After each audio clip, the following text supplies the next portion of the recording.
बाप बेटे को फंसाऊंगा कि सारी जिंदगी निकल नहीं सकोगे। ने कहा, मैंने बेटे से कहा कि बेटा मैंने पगड़ी तक रखी है पर मुझे रिश्ता नहीं मिला, तू बाज आ जा। कहने लगा 3 रातें मेरा बेटा सोया नहीं और मुझे कहने लगा हजरत जी वो 4थी रात सोया है तो दोबारा उठा नहीं, मुझे कहने लगा मुझे इजाजत दो कि मैं इस बेटी को भी कत्ल कर दूं और इसका बाप भी कत्ल कर दूं, मेरा तो घर उजड़ गया ना। वो कहने लगा मैं कभी कभी दोस्तों के पास जाके रात गुजार लेता हूं और मैं अपने दिल को सुकून दे लेता हूं, लेकिन उसकी माँ उसके जूते सीने से लगाए फिरती है, उसकी अम्मा उसके पुराने कपड़े लेके सीने से लगाए फिरती है। कहने लगा हजरत जी कोई कोशिश करो, कोई दुआ करो कि अल्लाह मेहरबानियां करे। मैं कह तो नहीं सका उनसे, लेकिन मेरे दिल में ख्याल आया कि किसने कहा था कि बच्चा यूनिवर्सिटी में को एजुकेशन में दाखिल कराओ, किसने कहा था कि इसके हाथ में आग का अंगारा दो। मेरे दोस्त, आप तेज आंच तेज आग जला के उसके करीब मक्खन रखो और फिर मक्खन से कहो कि डलना ना, फिर मक्खन से कहो कि पिघलना ना। भाई तेज आग करीब जला दी और तू कहता पिघलना, ये कैसे मुमकिन है? हो सकता है? बोलिए ना, हो सकता है? लड़का और लड़की इकट्ठे कॉलेज में पढ़े, एक कमरे में रहे, एक छत के नीचे रहे, एक दूसरे को देखें, नाम जाने, फोन नंबर पास हो और फिर कहना कि तुम इश्क का चक्कर न लड़ाना, कैसे मुमकिन है? और बड़े सियाने बंदे कहते हैं हजरत साहब एतमाद होना चाहिए औलाद पे। मेरे नबी पाक को अपनी बीवियों पे एतमाद नहीं? अब्दुल्ला इब्ने मखतूम नाबीने से अभी आए हैं तो हुजूर ने फरमाया पर्दा कर लो, हुजूर को एतमाद नहीं? मुस्तफा से पाक घर किसी का हो सकता है? फरमाया पर्दा कर लो, नकाब डालो। सोने वो तो नाबीना है, फरमाया तुम्हें तो नजर आता है ना, डालो नकाब। ये एतमाद होना चाहिए।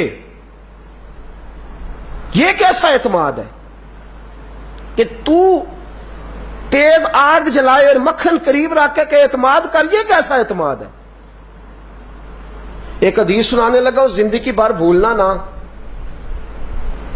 दिल की तख्ती पे लिखना। ये रवायत तवज्जो है आपकी? जाग रहे हैं? बाल वालों को मेरी बात की समझ आ रही है? हदीस सुनाने लगा हूं, इब्ने हजर अस्कलानी हदीस लाए हैं। रसूल पाक सल्लल्लाहु अलैहि वसल्लम ने फरमाया जहां मर्द और औरत अकेले हों वहां तीसरा शैतान होता है। ये तो पहले भी सुने होंगे ना इतने लफ्ज, इससे आगे हैं इब्ने हजर हदीस के लफ्ज लाए। या रसूल अल्लाह सल्लल्लाहु ताला अलैहि वसल्लम मर्द और औरत अकेले हो तो तीसरा शैतान होता है? हुजूर ने फरमाया हां। अर्ज की हुजूर अगरचे वो नेक हो, जाग रहे ना आप लोग, अगरचे वो जहां मर्द और औरत अकेले हो वहां तीसरा शैतान होता है। हुजूर अगर वो नेक हो लिख लो दिल की तख्ती पर। मेरे रसूल ने फरमाया अगर ईसा की मां मरियम भी हो और जकरिया का बेटा याह्या भी हो तो मैं उन दोनों को भी अकेला बैठने की इजाजत नहीं दे सकता। फरमाया ईसा की मां मरियम जो रही मस्जिद में, पली मस्जिद में, जिसकी पाकीज़गी का ऐलान कुरान कर रहा है, ईसा की मां मरियम। और फरमाया याह्या सिर्फ नबी नहीं, नबी के बेटे भी हैं, जकरिया बिन याह्या। फरमाया अगर ये दोनों भी हो, एक नबी हो और एक वली हो, मरियम और याह्या भी हो, मरियम और जकरिया भी हो, फरमाया मैं उनको भी अकेले बैठने की इजाजत है। तू किस नेकी और परहेजगारी की बात करता है? तू कैसा पीर है इसके पास तन्हाई में बैठ के बीबी अपना दुखड़ा सुना रही है? तू कैसा मुफ्ती है? उठा के ले जा तरीकते शरीयते और जाके संभाल ले अपने जुब्बा और दस्तार में وہ کوئی جبہ اور دستار نہیں، وہ گند ہے۔ اس لیے کہ جو نبی مریم سلام اللہ علیہا کو نبی کے پاس بیٹھنے کی اجازت نہیں دے رہے، وہ پیر کس بات کی مولی ہے جو بیبیوں کو بغیر پردے کے سامنے بٹھاتا ہے؟ اور تنہا بی بی کہتی ہے میرا دکھ سن لیں، کس نے اجازت دی ہے؟ اور پھر کہنا تماشا لگ گیا، سٹنڈ لگ گیا ہے۔ یہ شریعت بیان کر رہا ہوں، رسول اللہ کا فرمان بیان کر رہا ہوں، اور اس سے آگے ہمیں کسی دلیل کی ضرورت بالکل نہیں ہے۔ پتہ نہیں باپ کو کہ میرا بیٹا کیا کر رہا ہے؟ اندھی ہے وہ ماں جس کی بیٹی سارا دن نیٹ پہ بیٹھی رہتی ہے، اس کو خبر نہیں کیا ہو رہا۔ اور جب آگ گلے تک آتی ہے نا، داڑیاں جب جلنے لگتی ہیں تو ہمیں خیال آتا ہے یہ کیا بن گیا ہے۔ اور جب ماں کا دوپٹہ کھینچنے لگتا ہے نا سگا بیٹا کہ چل میرا رشتہ مانگ، پھر اس کو پتا چلتا ہے کہ یہ تو معاملہ ہی بڑا خراب کر لیا میں نے۔ میرے دوست، جوانی زیادہ پیسے کمانے کا نام نہیں۔ اگر تو قیمتی کپڑے پہنتا ہے تو تو جوان نہیں۔ تو 50 کلو وزن بائیں ہاتھ سے اٹھا لیتا تو تو جوان نہیں۔ اگر تو ڈگریوں کا ڈھیر لگایا ہے اور تیرا دراز اور الماری بھر گئے ہیں تو تو جوان نہیں۔ اور اگر تو نے اپنے خاندان اور معاشرے میں اونچا افسر بن کے نام کما لیا تو جوان نہیں۔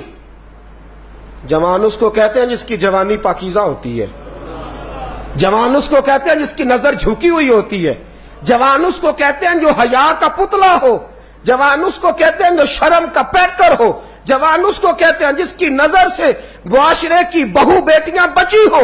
جوان وہ ہوتا ہے، جوان بھی ہو پاکیزہ بھی ہو، جوان وہ ہوتا ہے کہ میرے رسول پاک نے فرمایا صبح قیامت اللہ عرش کے سیدھے جانب جوان کھڑا کرے گا، 30 سال کا جوان، چڑھتی جوانی، خوبصورت آنکھیں، روشن چہرہ، اس کا وجود طاقت والا۔ نبی آگے بڑھ کے پوچھیں گے یا اللہ یہ کون ہے جو تیرے دائیں جانب کھڑا ہے؟ اللہ فرمائے گا یہ وہ جوان ہے کہ خوبصورت عورت نے اسے کہا تھا میرے ساتھ منہ کالا کر لے، پر اس نے نظر جھکا کے کہا تھا انی اخاف اللہ، نہ بھائی میں تو اپنے اللہ سے ڈرتا ہوں۔ فرمایا یہ پاک جوانی والا ہے، یہ حاجی نہیں، نمازی نہیں، یہ ولی نہیں، یہ صوفی نہیں، یہ وہ نہیں جو غوث زماں ہو، قطب دورہ ہو، پیر طریقت نہیں، مفتی وقت نہیں۔ یہ خالی جوان ہے پر پاک جوانی لے کے آیا ہے، یہ خالی جوان ہے پر پاکیزہ جوانی لے کے آیا، یہ خالی جوان ہے پر اس کی نظروں میں حیا بڑی ہے، یہ پاک۔ یہ کیا تماشا لگ گیا عشق کا چکر۔ اور آج جتنی مصیبتیں کھڑی ہوئی ہیں اس عشق مجازی کے روگ نے کھڑی کر دی ہیں۔ ہر جوان، ہمارا ایک بچہ تھوڑے دن پہلے اس علاقے کا محمد طیب نام کا شہید ہو گیا۔ وہ ایک کونے میں رہنے والا، ایک محلے میں ایک چھوٹے سے کونے میں رہنے والا بچہ تھا نا۔ میرے ساتھ دوست موجود ہیں، صبح سے لے کر ساری رات میں افسوس کرتا رہا میں جنازے میں کیوں نہیں گیا، میں جنازے میں کیوں نہیں گیا۔ وہ بچہ پاک فوج کا وہ شہادت اختیار کر گیا تو فخر سے سر بلند کر گیا اپنا، لیکن جو بی بی کے لیے ساری رات روتے رہتے ہیں وہ شہید ہو سکیں گے؟ جو ساری رات ٹھنڈ میں کھڑے ہو کے عورت کے ساتھ گفتگو کرتے رہتے ہیں اور جو سارا دن دل میں گند رکھتے ہیں بی بی کے لیے، ان کے ہاتھ میں تلوار آئے گی؟